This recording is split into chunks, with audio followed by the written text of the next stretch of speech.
Some things aren't hidden because they're impossible. They're hidden because once you see them, you can't pretend the world still works the way you thought it did. I didn't start talking because I suddenly grew brave. Bravery has nothing to do with it.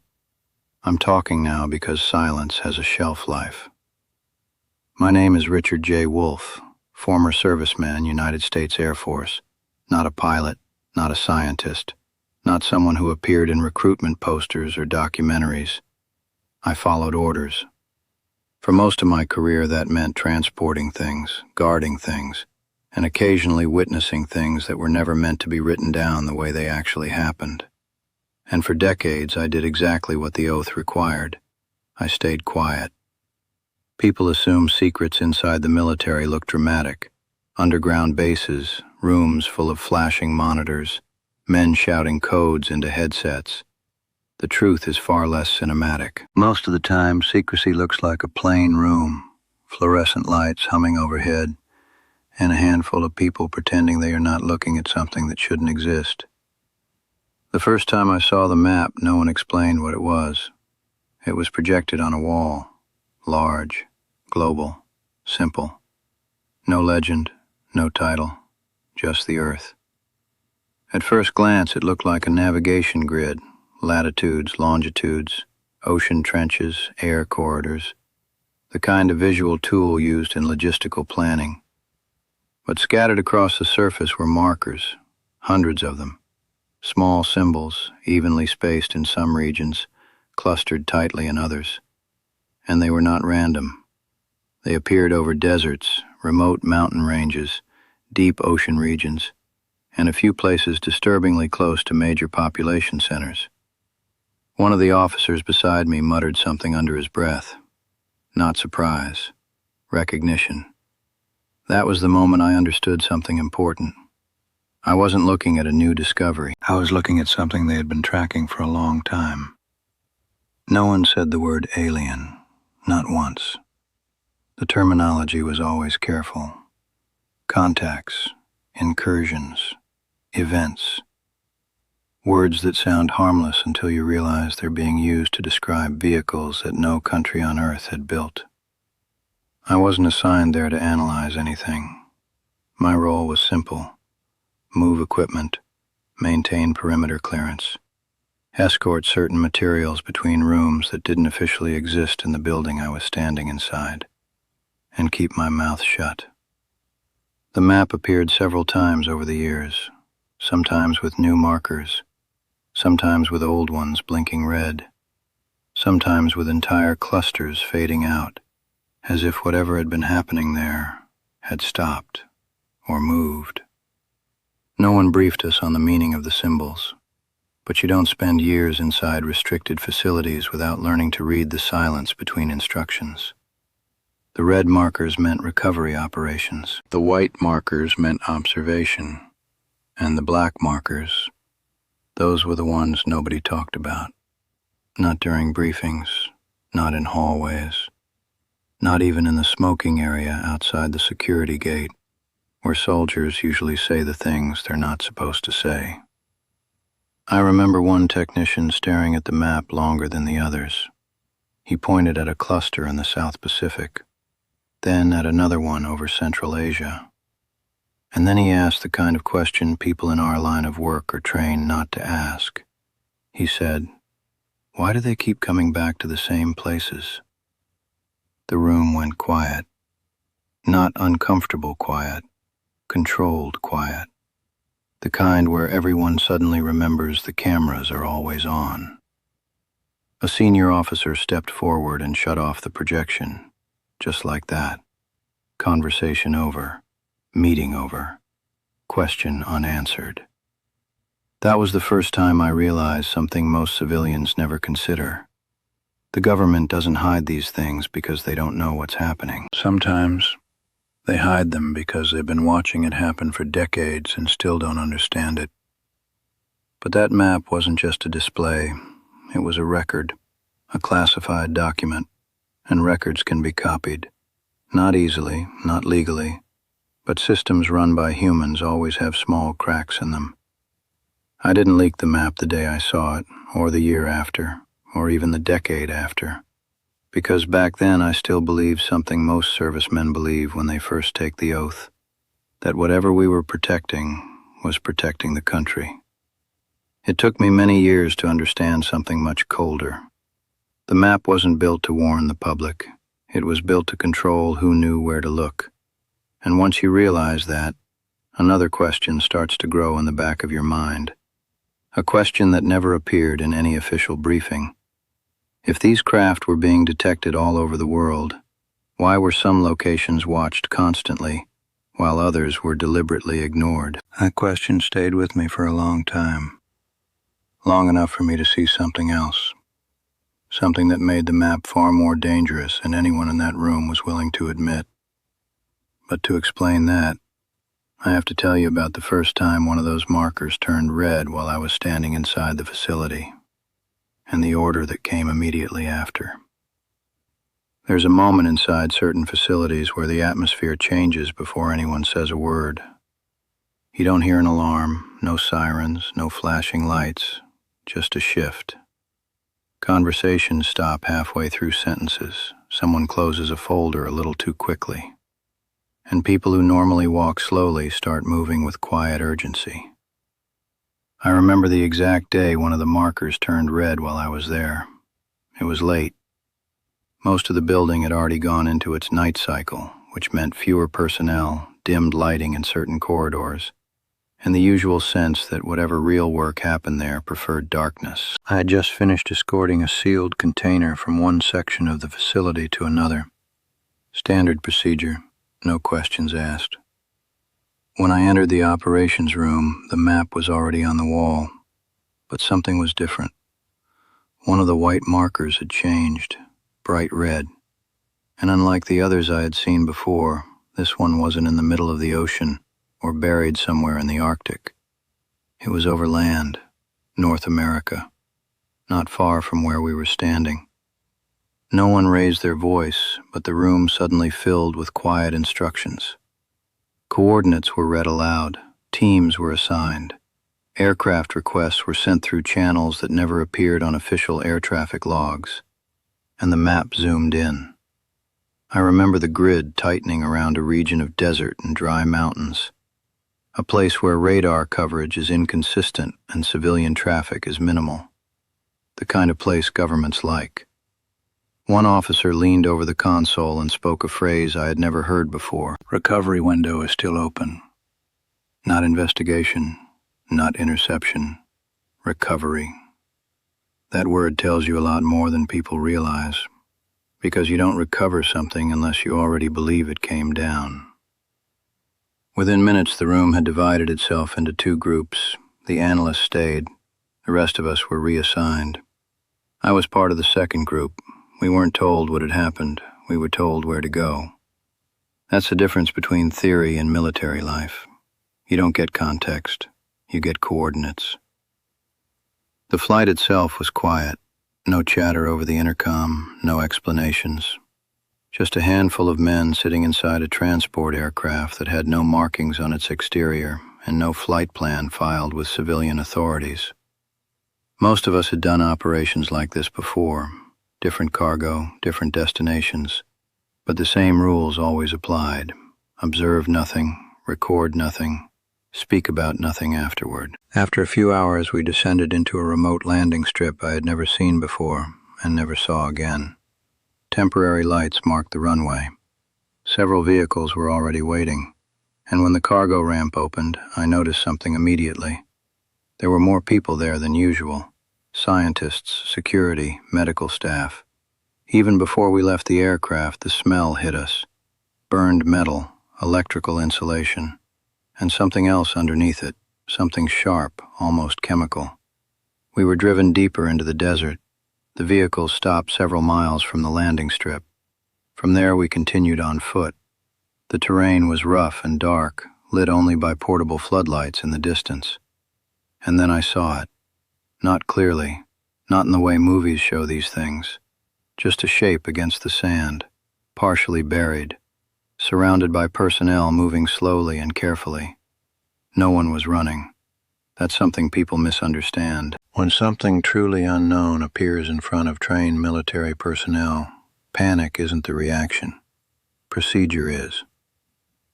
The object was smaller than I expected. No wings, no visible propulsion. Just a curved metallic structure, half exposed, like something that had slid across the desert and dug itself into the earth. But what I remember most clearly was the silence around it. No engine noise, no ticking metal cooling down, just wind moving across the sand. One of the scientists approached the craft wearing a respirator and gloves. He placed a small instrument against the surface. The device didn't beep, it hummed, and that hum made several people exchange looks. That was the first moment I realized something important. The object wasn't dead, not exactly. And that's when another order came down through the radio. A quiet one, but the kind that changes how everyone in the area starts moving. Prepare containment protocol. Those 3 words moved the entire operation into a different phase. More equipment arrived, more personnel, and something else was brought in that I had never seen used before. A containment frame. Not designed for aircraft, not designed for debris, designed for something intact. Standing there in the desert, watching trained professionals handle that object with a kind of careful distance, I started asking myself a question I had managed to avoid for years. If this was just wreckage, why were so many precautions being taken as if something inside it might still matter? No one said it out loud. No one had to. Because a few minutes later, one of the recovery specialists looked into a breach in the hull, and he froze. Not fear, recognition. He slowly stepped back and spoke into his radio. The words were quiet, but everyone close enough heard them. Command needs to know, we may have occupants. The desert went completely still after that, and in that moment I understood something the map had never shown us. Those red markers didn't just represent objects. Sometimes they marked arrivals that weren't empty. People imagine moments like that erupt into chaos, shouting, weapons raised, scientists rushing forward. But that's not what happened. The desert stayed quiet, wind across sand, generators humming beside the floodlights, boots shifting slowly on gravel. When the recovery specialist said there might be occupants, no one ran toward the craft. They stepped back. That detail stayed with me for years. The people running that operation weren't surprised. Concerned, yes. Alert, definitely. But not shocked. Which meant one thing. This had happened before. A perimeter was widened immediately. Orders moved through the radios in short, controlled bursts. Containment units forward, medical teams standby, environmental readings continuous. No one used the word life.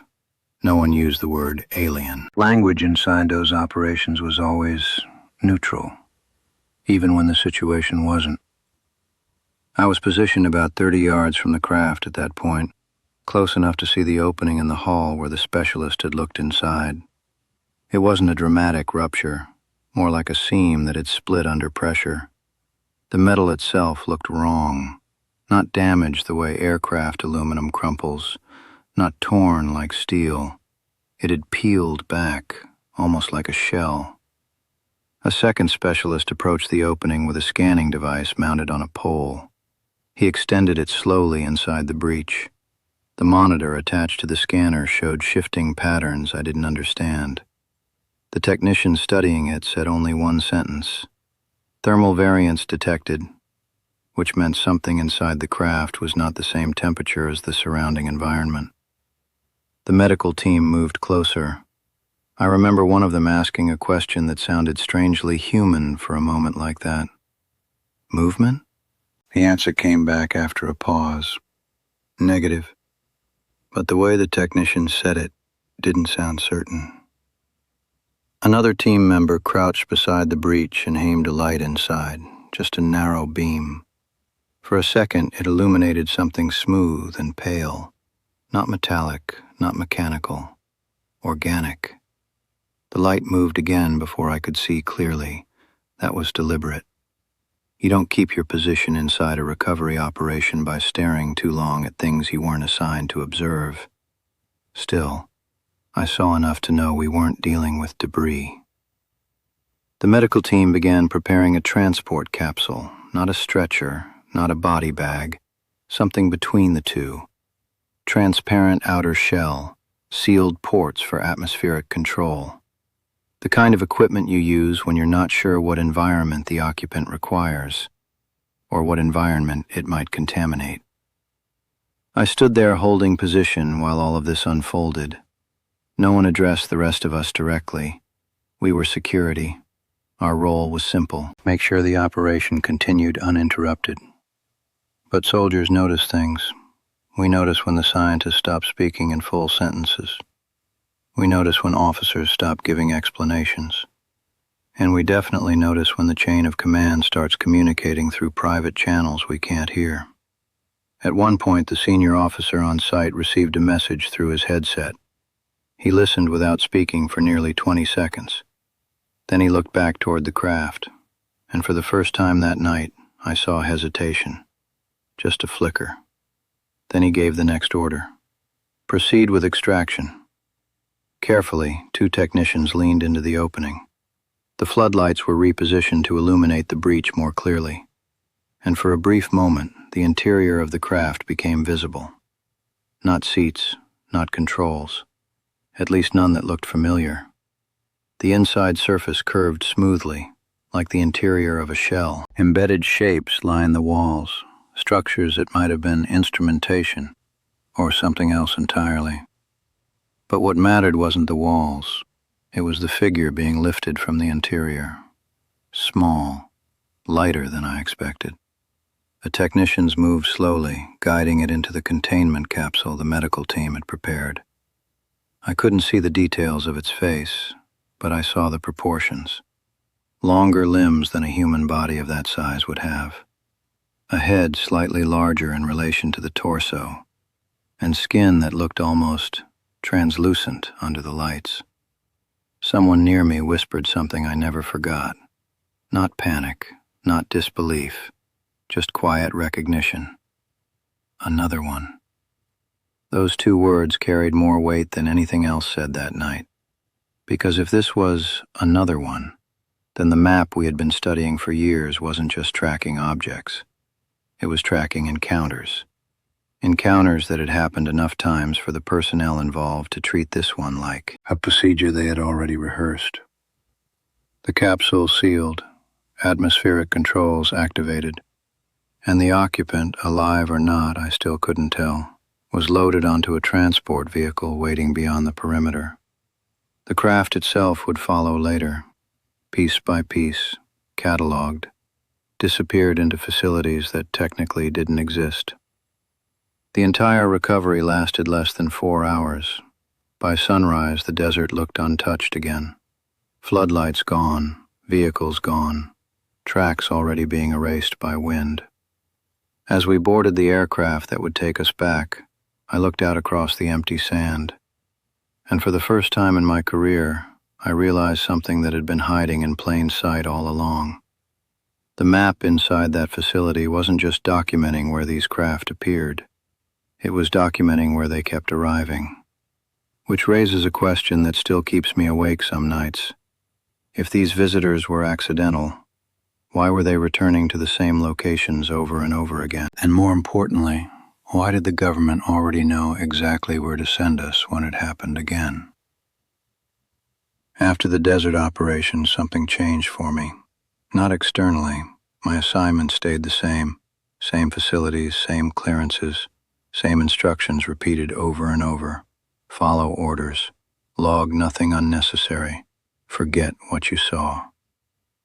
On paper, nothing in my career looked unusual, but inside my head, something had shifted.